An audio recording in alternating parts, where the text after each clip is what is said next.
আল্লাহ একটা ফু দিবে, প্রত্যেকটা মানুষ আপন আপন জায়গা থেকে জীবিত হয়ে কিয়ামতের দিবসে মাঠে ময়দানে একত্রিত হয়ে দাঁড়িয়ে যাবে। একটা ফু, সব দাঁড়িয়ে যাবে। 3 নাম্বার শেষ, 4 নাম্বার হিসাব। আল্লাহ এবার হিসাব শুরু করবে। দেখেন তো আমার 2 হাত দেখা যায়? একটু আস্তে, কেন জোরে বলে দেখা যায়? হিসাবটা কেমন হবে বুঝাই দিই। আগে আয়াতটা একটু পরে বলবো। একটু অভিনয় করছে, ইটস জাস্ট লাইক অ্যাক্টিং। এটা হারাম অভিনয় নয়, এটা হালাল অভিনয়। আল্লাহ বলবে, ফেরেশতা, ওই যে আসিফ হুজুর আছে, খুব ওয়াজ করতো কিয়ামতের ব্যাপারে, ওকে দাঁড় করো। এভাবেই হয়, হিসাবটা এভাবেই হয়। দাঁড় করো, আমল মাওজন দাও, আমল মাওজন দাও। কেমনে দেওয়া হবে? ডান আমল, বাম। আল্লাহ বলবে, দেখো তো কোনটা ভারী হয়। আল্লাহ করুক যে আমার ডান আমলটা ভারী হয়ে যায়। বলেন সবাই আমি। তো আল্লাহ যদি দেখে, আমার চেহারা কেউ দেখবেন না। Look at my 2 hands, right hand, left hand, দুইটা একসঙ্গে দেখবেন। চেহারার দিকে কেউ ফোকাস দেবেন। আল্লাহ বলবে, দেখো তো আমল নামা কি হচ্ছে তা। আল্লাহ যদি দেখে যে ডান আমলটা বাম আমলের চাইতে 1%, just a little bit, just a little bit, একদম 1% একটু উপরে উঠে গিয়েছে, 1%। আল্লাহ বলবে, আচ্ছা আমার বান্দাকে তোমরা জান্নাত দিয়ে দাও। এইটা আমি বানাই বলি না। ফাম্মা মান থাকুলাত মাওয়াজিনুহু ফাহুয়া ফি ঈশাতির রাদিয়া, 30 নম্বর পারা সূরাতুল কারিআ। যেই বান্দার আমলনামা হালকা ভারী হয়ে যাবে, আল্লাহ বলবে, এখনই আমার বান্দাকে তোমরা জান্নাতের ঘোষণা শোনায় দাও। সুবহানাল্লাহ। আবার আল্লাহ বলছেন, ফামান ইয়ামাল মিসকালা যাররাতিন খায়রান ইয়ারা ওয়া মান ইয়ামাল মিসকালা যাররাতিন শাররান ইয়ারা।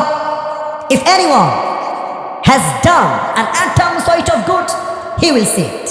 If anyone has done an atom sort of bad, he will see it on the day of judgment. Zarra, zarra, শস্যের দানা পরিমাণ ভালো আমল, এটাও ওজন হবে। জাররা, জাররা, শস্যের দানা পরিমাণ খারাপ আমল, এটাও ওজন দিবে একজন। আওয়াজ দিয়ে বলেন সবাই, তিনি কে? আচ্ছা, আপনাদের টিনের বাসা কার কার একটু হাত তুলবেন। টিনের বাসা, টিনের বাসা, টিন আছে বাসা, কয়েকজন আছে। আর বেশিরভাগ দেওয়াল আর মাটির বাসা, তাই না? আচ্ছা, হাত নামান। আচ্ছা, যারা টিনের বাসায় থেকেছেন বা এখন থাকছেন, দেখেন তো আমার কথা মিলে কিনা, একটু খেয়াল করবেন।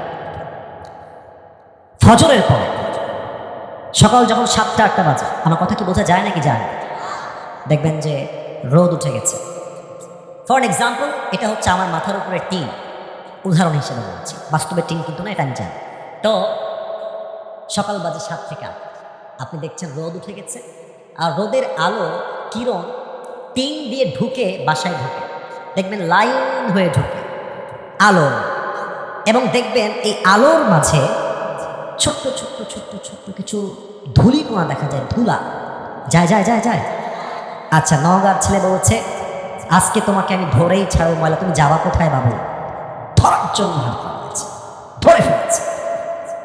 হাত খুলে দেখছে, আছে না নাই? নাই। কারণ কি? এই ধুলা দেখা যায়, ধরা যায়, এত ছোট যে ধরা যায়। আল্লাহ বলছে, এই ছোট্ট ধুলা সমপরিমাণ ভালো আমল করলে এটাও হিসাব দিব, যদি ছোট্ট এই ধুলার পরিমাণ খারাপ আমল করো এটাও হিসাব নিবে একজন। তিনি কে? এবার একটা ঘটনা বলি।